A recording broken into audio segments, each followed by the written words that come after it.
Hi சகோஸ், எல்லாருக்கும் வணக்கம். வாங்க கதைக்குள்ள போகலாம். மறுநாள் காலை வழக்கம் போல பரபரப்போடு இயங்கிக் கொண்டிருந்தது அந்த பிரம்மாண்டமான கார்ப்பரேட் ஆஃபீஸ். ஊழியர்கள் அனைவரும் அவரவர் இருக்கைகளில் அமர்ந்து வேலை பார்த்து கொண்டிருந்தாலும் அவர்கள் அனைவரது மனதிலும் நேற்றைய விக்ரமின் கொடூரமான அமைதிதான் பயத்தோடு ஓடிக்கொண்டிருந்தது. கடவுளே, இன்னைக்கு பாஸ் என்ன மூட்ல வரப்போறாரோ? எல்லாம் கரெக்டா இருக்குல்ல என்று தவிப்போடு ஒவ்வொருவரும் ஃபைல்களை புரட்டிக் கொண்டிருந்தனர். தியாவும் தன் டெஸ்க் அருகில் அமர்ந்து லேப்டாப்பை திறந்து வைத்திருந்தாள்.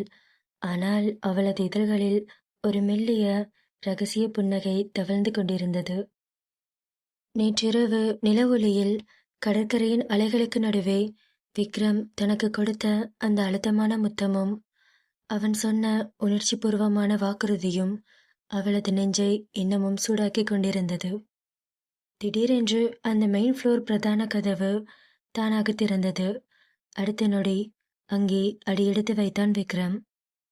ஆனால் நேற்றிருந்த அந்த இருண்ட முகமோ மயானம் போன்ற அமைதியோ அவனிடம் எல்லளவும் இல்லை.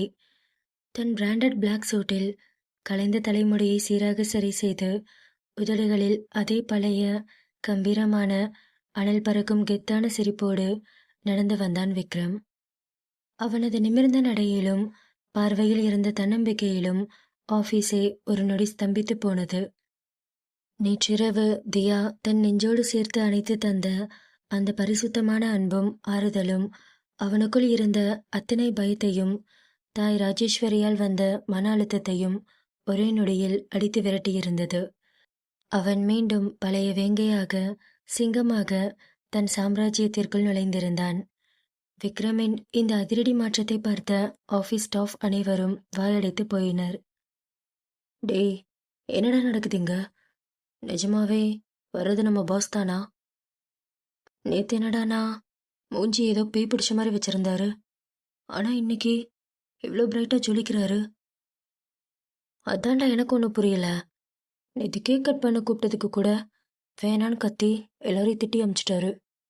அப்படி இருந்த மனுஷன் ஒரே நைட்ல என்னடா மேஜிக் நடந்தது? உள்ள நுழையும் போதே அவ்வளோ ஹாப்பியா வர்றாரு என்று அனைவரும் விக்ரமை பற்றி பேசிக்கொண்டிருக்க விக்ரம் தன் கம்பீரமான நடையோடு ஃப்ளோரின் நடுவே நடந்து வந்தான். நேராக தியா அமர்ந்திருந்த டெஸ்க் பக்கம் அவனது பார்வைகள் திரும்பின. தியா அவனையே ரசித்து பார்த்தபடி தன் கைகளில் இருந்த பேனாவை வைத்துக்கொண்டு தன் உதட்டை கடித்து சிரித்தாள். விக்ரம் தியாவின் அருகில் வந்து மெதுவாக கால்களை நிறுத்தினான். சுற்றிலும் ஸ்டாஃப்ஸ் அனைவரும் தங்களையே ஆச்சரியமாக பார்ப்பதை கவனித்தாலும் அவன் அதை பற்றி கவலைப்படவே இல்லை. என்ன இது, நம்ம கிட்ட வந்து நிற்கிறான், எல்லாரும் பார்க்குறாங்க என்று தன் மனதிற்குள் நினைத்தவள் லேசான புன்னகையோடு சமாளிக்கத் தொடங்கினாள். Good morning sir. Good morning Diya. என்ன சார் அப்படி பார்க்குறீங்க? ஒன்றும் இல்லை. அந்த ஃபைல் எடுத்துகிட்டு என் கேபினுக்கு வாங்க. ஃபைலா? எந்த ஃபைல் சார்? ஏய், ஏதாச்சும் ஃபைல் எடுத்துகிட்டு கேபினுக்கு வாடி என்று யாருக்கும் கேட்காத ரகசிய குரலில் சொல்லிவிட்டு தன் கோட்டை சரி செய்து கொண்டே தன் பிரம்மாண்டமான கேபினுக்குள் நுழைந்தான் விக்ரம். அடுத்த சில நிமிடங்களில் தியா தன் கையில் கோப்புகளை ஏந்தியபடி இதழ்களில் அடக்க முடியாத சிறு புன்னகையோடு விக்ரமின் கேபின் கதவை தட்டிவிட்டு உள்ளே வந்தாள். கதவை மூடிய அடுத்த நொடி விக்ரம் சோஃபாவில் இருந்து எழுந்து அவளை நோக்கி அனல் பறக்கும் பார்வையோடு நடந்து வந்தான். விக்ரம் தியாவின் கைகளில் இருந்த ஃபைல்களை வாங்கி டேபிளில் போட்டுவிட்டு அவளது இடையை லேசாக வளைத்து பிடித்து தன் பக்கம் அழுத்தமாக இழுத்தான். விக்ரம் சார், என்ன பண்ணிட்டு இருக்கீங்க? யாராச்சும் பார்த்துட்டு போறாங்க. என்ன சாரா? ஏய், அதெல்லாம் நாலடி தள்ளி நிற்கும் போது இப்போ எவ்வளோ க்ளோஸாக நின்றுருக்க சார்ன்ற. சரி, ஃப்ராடு. என்னடா பண்ணிட்டு இருக்க? யாராச்சும் பார்த்துட்டு போறாங்க. ஆமாண்டி, இப்போதான் யாராச்சும் பார்த்துருவாங்கன்னு உனக்கு பயமா இருக்கு. நான் உள்ள நுழையும் போது அத்தனை பேர் சுற்றி இருக்காங்கன்னு கூட தெரியாம என்னையே திங்கிற மாதிரி பார்த்த. அப்போ தெரியலையா உனக்கு? அது நான் மட்டுமா உன்னை பார்த்தேன்? ஆஃபீஸில் எல்லா கேர்ள்ஸும் உன்னை தான் பார்த்தாங்க. ஆனால் நான் உன்னை மட்டும்தாண்டி பார்த்தேன். என்ன அப்படி பார்க்குற? என்ன ஏதாச்சும் வேணுமா? அதெல்லாம் ஒன்று வேணாம். சரி, நேற்று நைட் நல்லா தூங்குனியா? எதுக்கு? இல்லை, உன்னை உங்கள் வீட்டில் ட்ராப் பண்ணிட்டு நான் வீட்டுக்கு போனதுலேருந்து எனக்கு தூக்கமே வரலடி. உன்னை இறக்கி விட்டதுலேருந்து உன்னை ரொம்ப மிஸ் பண்ணேன். ஏன் தெரியல. உன்னை பார்க்கணும் தான் ரொம்ப சீக்கிரமாக ஆஃபீஸ்க்கு ஓடி வந்துட்டேன். ஓ, அவ்வளோ தூரம் போயிருச்சா? அது ஒன்றும் இல்லை, இப்போல்லாம் சாருக்கு என் மேலே ரொம்ப லவ் ஜாஸ்தி ஆயிடுச்சு, அதான். சரி, என்னை விடு, யாராச்சும் உள்ளே வந்துட போகிறாங்க என்று மூச்சு வாங்க சினுங்கினாள். தியா சொன்னது போலவே வெளியே மேனேஜரின் காலடி சத்தம் கேட்க விக்ரம் சட்டென்று விலகி தன் கம்பீரமான சேரில் போய் அமர்ந்து கொண்டான். தியா தன் ஆடையை சரி செய்து கொண்டு அமைதியாக நின்றாள். கதவை தட்டிவிட்டு உள்ளே வந்த மேனேஜர் விக்ரமின் முகத்தில் இருந்த அந்த பிரகாசமான புன்னகையை பார்த்து நிம்மதி பெருமூச்சு விட்டார். குட் மார்னிங் சார், என்னை கூப்பிட்டீங்களாமே என்று மேனேஜர் கேட்க விக்ரம் தன் கோட்டை சரி செய்து கொண்டு, அதோன்னு இல்லை, நேற்று நம்ம ஆஃபீஸில் ஸ்டாஃப்ஸ் எல்லாரும் நியூயார்க் ப்ராஜெக்ட் சக்ஸஸை செலிப்ரேட் பண்ணுறதுக்காக கேக்கு கிஃப்ட்டுன்னு நிறைய அரேஞ்ச் பண்ணியிருந்தாங்க. எனக்கு கொஞ்சம் மைண்ட் சரியில்லை, அதான் நேற்று கோவத்தில் அதெல்லாம் வேணான்னு கத்திட்டேன். ஏதோ மனசு கஷ்டமாக இருக்கு. ஒன்று பண்ணுறீங்களா? இப்போ ஒரு கேக் ஏற்பாடு பண்ணுங்க, நம்ம இன்னைக்கு செலிப்ரேட் பண்ணிடலாம் என்று விக்ரம் கூற மேனேஜர் மகிழ்ச்சியின் உச்சத்தில், கண்டிப்பாக சார், உடனே ஏற்பாடு பண்ணிடுறேன் என்று சொல்லிவிட்டு உற்சாகமாக வெளியேறினார். அடுத்த அரை மணி நேரத்தில் அந்த மெயின் ஃப்ளோரின் நடுவே ஒரு பெரிய டேபிள் போடப்பட்டு அதன் மீது பிரம்மாண்டமான சாக்லேட் கேக் கொண்டு வந்து வைக்கப்பட்டது. ஃப்ளோரில் இருந்த அனைத்து ஊழியர்களும் கைத்தட்டி ஆரவாரம் செய்து தங்களது மகிழ்ச்சியை வெளிப்படுத்தினர். விக்ரம் கேபின் கதவை திறந்து வெளியே வந்தான். அவன் முகத்தில் இருந்த அந்த ராட்சச புன்னகையையும் கம்பீரத்தையும் பார்த்த ஸ்டாஃப்ஸ் அனைவரும் உற்சாகத்தில் கத்தினார்கள். விக்ரம் கத்தியை கையில் எடுத்து கேக்கை வெட்டி முதல் துண்டை எடுத்து தன் மேனேஜருக்கும் அசிஸ்டண்ட்டுக்கும் ஊட்டிவிட்டான். அனைவரும் கைத்தட்டினர். அடுத்து விக்ரமின் கண்கள் கூட்டத்தில் தன் அருகே நின்று தன்னை ரசித்துக் கொண்டிருந்த தியாவின் மீது விழுந்தது. விக்ரம் தன் கையில் ஒரு கேக் துண்டை எடுத்துக்கொண்டு தியாவை பார்த்தான். இந்த மகிழ்ச்சியான நேரத்தில் இந்த கேக்கை தன் கையாலேயே ஊட்டிவிட வேண்டும் என்று காட்டுத்தனமான ஆசை விக்ரமிற்குள் பொங்கியது. ஆனால் ஆஃபீஸ் சூழல், சுற்றி நூற்றுக்கணக்கான ஊழியர்கள் நின்று கொண்டிருந்தனர். விக்ரம் தன் ஆசையை கட்டுப்படுத்தி கொண்டு அந்த கேக் துண்டை தியாவின் கையில் கொடுத்தான்.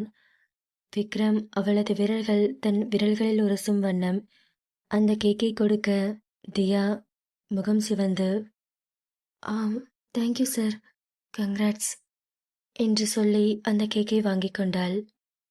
விக்ரம் அனைவருக்கும் கேக் துண்டுகளை பகிர்ந்து கொடுக்க தொடங்கினான்.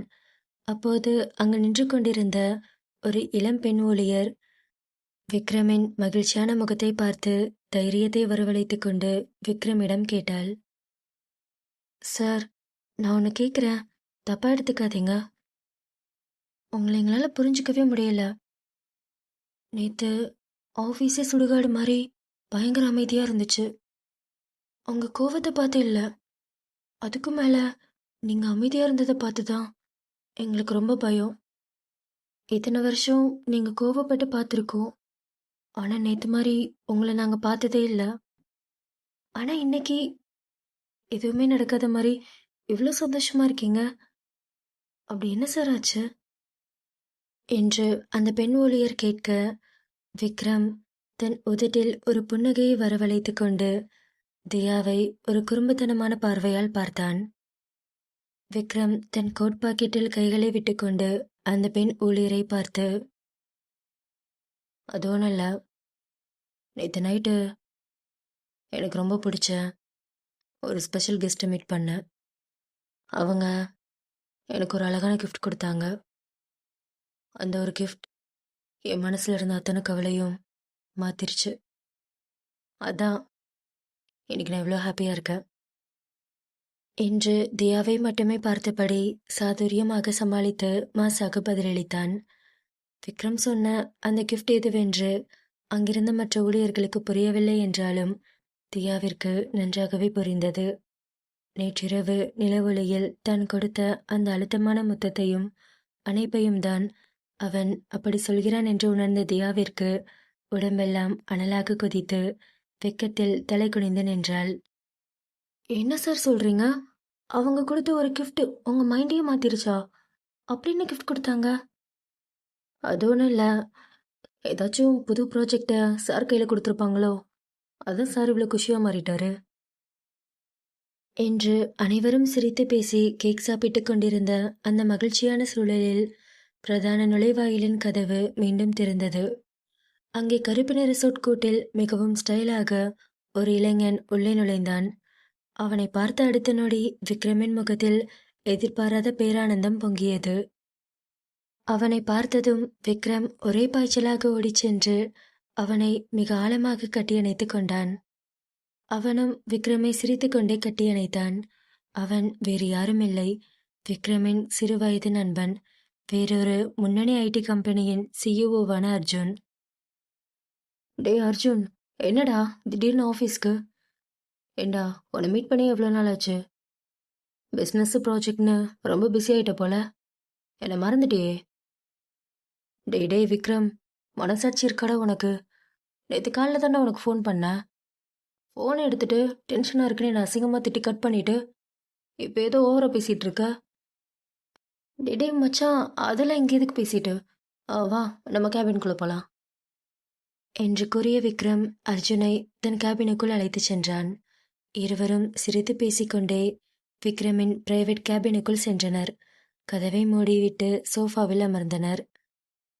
என்னடா என்னை தேடி ஆஃபீஸ்க்குலாம் வந்திருக்க, என்ன விஷயம் என்று விக்ரம் கேட்க, அர்ஜுன் தன் பாக்கெட்டிலிருந்து ஒரு பிரம்மாண்டமான பாரம்பரியமிக்க ஒரு பத்திரிகையை எடுத்து விக்ரமின் கைகளில் கொடுத்தான். ஒன்றும் இல்லை மச்சான், எனக்கு கல்யாணம். அதை கேட்டதும் விக்ரம் அதிர்ச்சியும் சந்தோஷமும் கலந்து அவன் தோளை தட்டினான். அட பாவி, என்னடா சொல்ற? கல்யாணமா? அதுக்குள்ளையா? ஆமாண்டா, அம்மா அப்பா பற்றி தான் உனக்கு தெரியுமே. ஜாதகம் அது இதுன்னு டக்குன்னு கல்யாணம் முடிக்கணும்னு சீக்கிரம் ஏற்பாடு பண்ணிட்டாங்க என்று அவன் பேசிக்கொண்டிருக்க விக்ரம் பத்திரிகையை பிரித்து பார்த்தான். பத்திரிகையில் போடப்பட்டிருந்த முகவரியை பார்த்ததும் விக்ரமின் புருவங்கள் சுருங்கின. டேய், என்னடா இது? ஏதோ வில்லேஜ் அட்ரஸா இருக்கு. ஏண்டா சென்னை பெங்களூர்னு கல்யாணம் வைப்பேன்னு பார்த்தா இந்த மாதிரி ஒரு கிராமத்துலையா? டேய், என் ஃபேமிலி சென்டிமெண்ட் பற்றி தான் உனக்கு தெரியுமே. ஏதோ பூர்வீக வீடு, தாத்தா பாட்டி ஊர், குலதெய்வம் கோயில்னு கிராமத்தில் கல்யாணம் ஃபிக்ஸ் பண்ணிட்டாங்க. என்னால் எதுவும் பண்ண முடியல என்று அர்ஜுன் கூற, விக்ரம் அதை கேட்டு லேசாக சிரித்து விட்டு பத்திரிகையை தன் டேபிளில் வைத்தான். அர்ஜுன் விக்ரமின் முகத்தை பார்த்து குறும்புத்தனமாக, சரி என்ன விடு, தமிழ்நாட்டோட டாப் எலிஜிபிள் பேச்சுலர் இந்த விக்ரம் சாரோட கல்யாணம் எப்போ? பிஸ்னஸில் கிங் மாதிரி இருக்க, அடுத்து என்ன பிளான்? உனக்குன்னு ஒரு குயின் வேணாமா என்று அர்ஜுன் கேள்வியை கேட்டதும் விக்ரம் லேசாக சிரித்தான். அவன் மனக்கண்ணில் வெளியே இருக்கும் தியாவின் பிம்பமும் நேற்றிரவு நிலவொளியில் அவள் கொடுத்த வாக்குறுதியும் வந்து போனது. விக்ரம் ரகசிய காதலோடு சிரித்து, என்ன என் கல்யாணமா? சீக்கிரமே நடக்கும். எனக்கானவ என் பக்கத்தில் தான் இருக்கா. இந்த ஊரே பார்க்குற மாதிரி அவளை கல்யாணம் பண்ணி கைப்பிடிச்சு என் வீட்டுக்கு கூட்டிகிட்டு போகணும். டே விக்ரம், என்னடா ஓவரா ஃபீல் பண்ணுற? ஏதோ பெரிய பிளானோட தான் இருக்க போலயே. டேய், அதெல்லாம் ஒன்றும் இல்லை. சரி மச்சான், எது எப்படியோ. ஆனால் என் கல்யாணத்துக்கு 2 நாள் முன்னாடியே வந்துடணும்.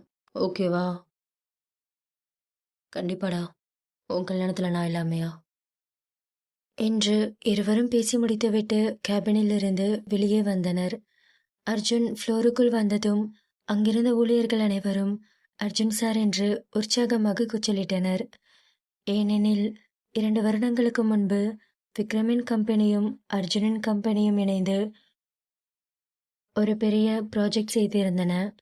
அப்போது இந்த டீமில் இருந்த மேனேஜர், அசிஸ்டண்ட் மற்றும் தியா உட்பட பலருடன் அர்ஜுன் மிகவும் நெருக்கமாக வேலை பார்த்திருந்தான்.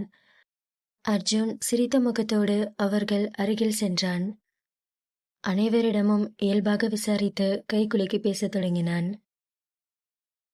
அர்ஜுன் சிரித்த முகத்தோடு தன் கையில் இருந்த அழகிய பட்டு பத்திரிகைகளை ஒவ்வொருவரிடமும் கொடுத்தான்.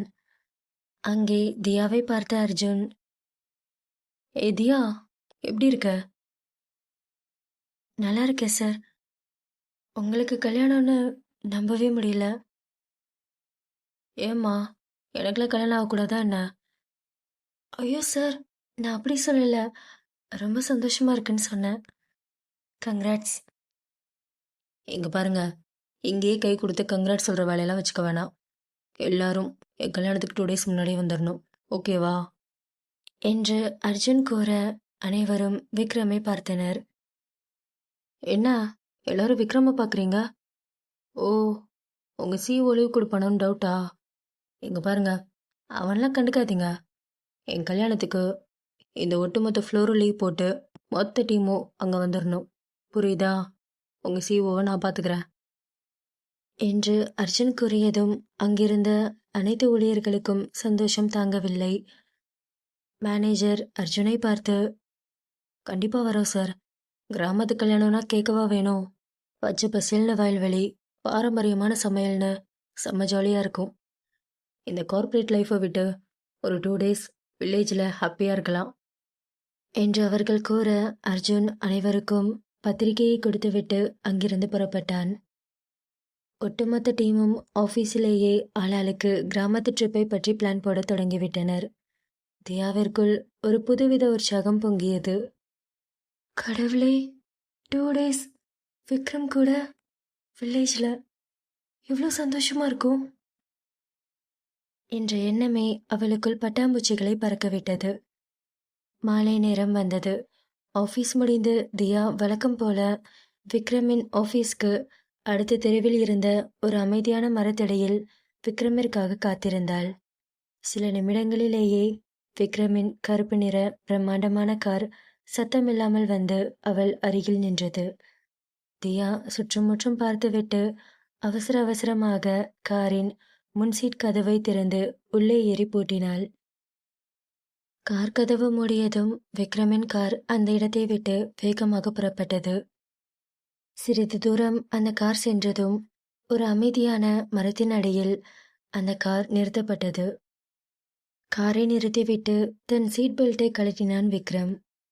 காரின் கண்ணாடிகள் அனைத்தும் கருப்பு நிறத்தில் மறைக்கப்பட்டிருப்பதை உறுதி செய்து கொண்டு தியாவை பார்த்தான்.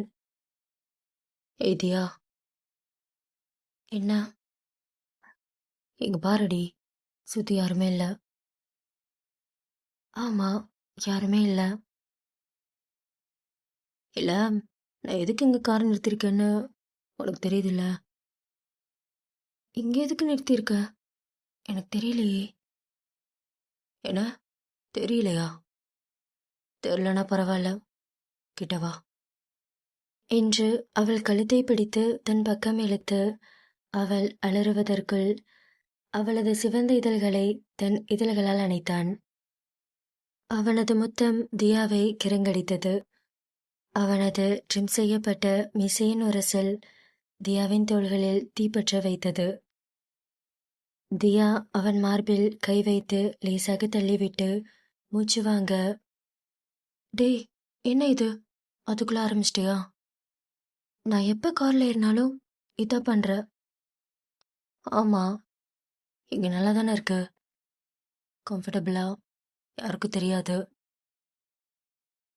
அதுக்குன்னு ஏறி 5 நிமிஷம் கூட ஆகல, அதுக்குள்ளேயா? என்னடி நீ 5 நிமிஷம்னு அசால்ட்டா சொல்ற? இந்த 5 நிமிஷம் யாருமே இல்லாத ரோட்டை பார்த்து காரை நிறுத்துறதுக்குள்ள எவ்வளோ கண்ட்ரோல் பண்ணிட்டு இருந்தேன் தெரியுமா? என்று கூறியபடி விக்ரம் மீண்டும் அவள் இதழ்களை நெருங்க, என்ன பண்ற? அதான் அடிச்சிட்டேல, அப்புறம் என்ன? தெரியல. உனக்கு மனசாட்சி இருக்கா இல்லையாடி? 2 நிமிஷம் கூட முழுசா அடிக்கல. ப்ளீஸ், இன்னும் கொஞ்ச நேரம். ஐயோ, நீ கேட்கவே மாட்டடா. சரி, வா என்று தியா கூற இருவரின் இதழ்களும் மீண்டும் இணைந்தன. சிறிது நேரத்தில் தியா அவன் இதழ்களை விட்டு மெதுவாக விலகினாள்.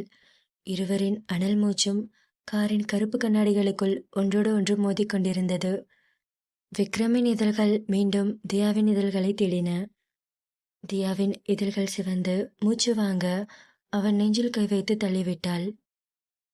டி பீஸ்ட், இருடா. விட்டா என்னை முழுசா கஃபி இழுத்து முழுங்கிருவ போல.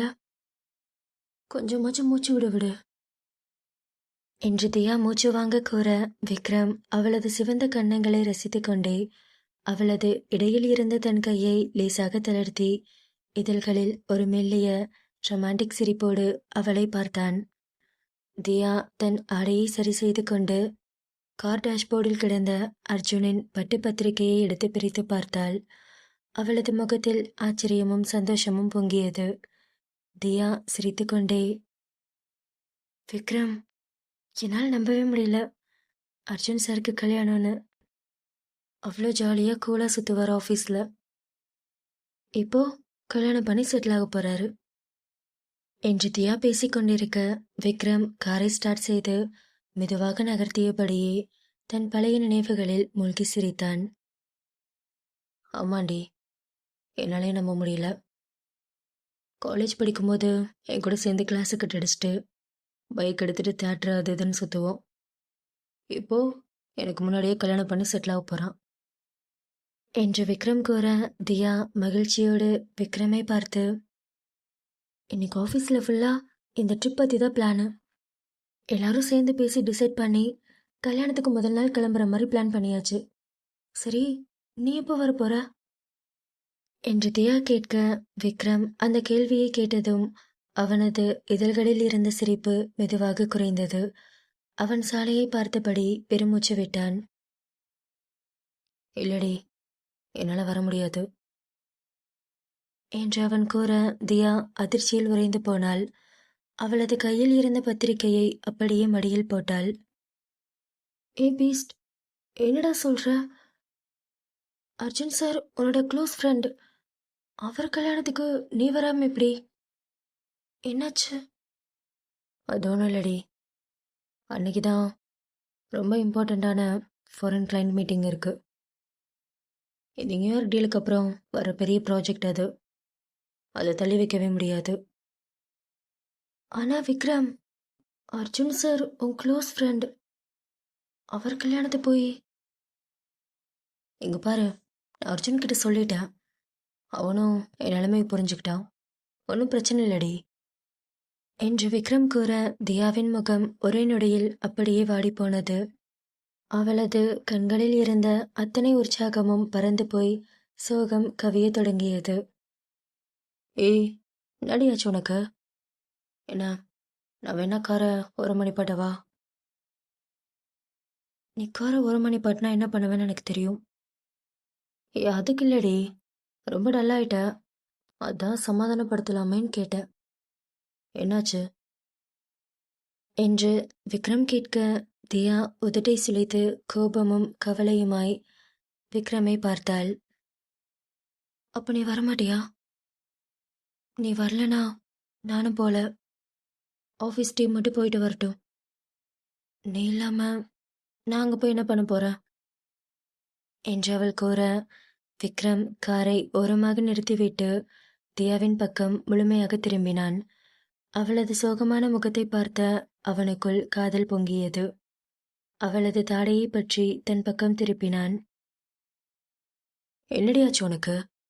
எங்க பாரு, ஆஃபீஸ் டீம் அப்புறம் ஃப்ரெண்ட்ஸ் எல்லாருமே பிளான் பண்ணி போகிறாங்கல்ல, நீயும் அவங்க கூட போய் என்ஜாய் பண்ணிட்டு வா.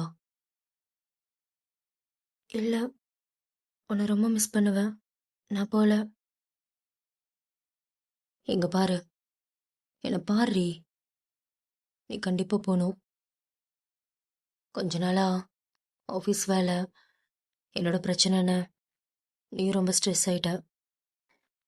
இங்க பாரு, இது எல்லாத்தையும் ஒதுக்கி வச்சுட்டு ஒரு 2 days ஆஃபீஸ் லேப்டாப் ஃபைல்ஸு எதுவுமே இல்லாமல் அங்கே போய் ஃப்ரெண்ட்ஸ் கூட நல்லா ரிலாக்ஸ் பண்ணிட்டு வா என்று விக்ரம் கூற, தியா அவன் கரங்களை பற்றி, உனக்கு புரியலையாடா? எனக்கு உன்னை பார்த்துட்டே இதோ இப்படி உன் கையை பிடிச்சி உன் பக்கத்தில் இருக்கும்போது தான் ரிலாக்ஸ்டாக இருக்கும். நீ இல்லாமல் எனக்கு எதுவுமே பிடிக்காது என்று அவள் கூற, விக்ரம் அவளது வார்த்தைகளில் உறங்கி போனான். ஏய், இதுக்காடி ஃபீல் பண்ற? அது மட்டும் இல்லை, ஒரு 2 days உன் கூட இந்த சிட்டி லைஃப்லாம் தாண்டி அந்த வில்லேஜில் சந்தோஷமாக இருக்கணும்னு நினச்சேன் என்று தியா கூற, தியாவின் முகத்தை விக்ரம் தன் இரு கரங்களாலும் ஏந்தினான். அவளது நெற்றியில் அழுத்தமாக தன் இதழ்களை பதித்து அங்கிருந்து கீழே இறங்கி அவள் சிவந்த உதடுகளில் ஒரு மென்மையான முத்தமிட்டான். இங்க பாரு, எனக்கு மட்டும் ஆசை இருக்காதா அந்த மாதிரி வில்லேஜில் உன் கூட அழகாக டைம் ஸ்பெண்ட் பண்ணணும்னு? நீ எதுவும் ஃபீல் பண்ணாதடி. நம்ம கல்யாணத்துக்கு அப்புறம் உன்னை ஒரு அழகான வில்லேஜ்க்கு தூக்கிட்டு போயிடுறேன். நம்ம ஹனிமூனே கிராமத்தில் தான் நடக்கும். என்ன, ஓகேவா என்று விக்ரம் கூற, தியாவிற்கு சிரிப்பு வந்தது. தன் பிஞ்சு கரங்களால் விக்ரமின் மார்பில் செல்லமாக அடித்தாள். போடா, எப்போ பார்த்தாலும் உனக்கு அதே நினப்பு. என்ன பண்ணுறது, நினைக்க மட்டும்தான் முடியும். நீ இதோ கல்யாணத்துக்கு முன்னாடி எதுக்கும் ஓகே சொல்ல மாட்டேறியே. டே, இப்போ எதுக்கு அதை பற்றி பேசுகிற? பேச்ச மாற்று. ஏன், பேசுனா என்ன, பயமா இருக்கா? ம், இந்த காருக்குள்ளேயே ஏதாச்சும் நடந்துரும்னா? என்ன, இங்க பாரு, இப்படிலாம் பேசினா நான் காரை விட்டு இறங்கிடுவேன். ஏய், இருடி, எதுவும் பண்ண மாட்டேன். நீ பண்ணிதான் பாரு, அப்புறம் இருக்கு உனக்கு. ஆனா விக்ரம், அங்கே போய் உன்னை நான் ரொம்ப மிஸ் பண்ணுவேன். நான் கூட என்னோட இந்த அழகான அறிக்கைய ரொம்ப மிஸ் பண்ணுவேன் என்று விக்ரம் கூற, தியா தன் கைகளால் விக்ரமின் அகன்ற தோள்களை இறுக்கமாக கட்டியணைத்து கொண்டு அவன் மார்பில் தன் முகத்தை புதைத்து சாய்ந்து கொண்டாள். இந்த கதையுடைய அடுத்த பாகம் சீக்கிரமே நம்ம சேனலில் வந்துடும். மறக்காமல் சேனலை சப்ஸ்கிரைப் பண்ணிக்கோங்க. கதையை பற்றின உங்கள் கருத்துக்களை கமெண்ட்டில் சொல்லுங்கள். கதை பிடிச்சிருந்ததுன்னா வீடியோக்கு மறக்காமல் லைக் பண்ணிக்கோங்க. அவளும் நானும் தொடர்கதையின் அடுத்த புது அத்தியாயத்தில் உங்களை வந்து சந்திக்கிறேன். தேங்க்ஸ் ஃபார் வாட்சிங்.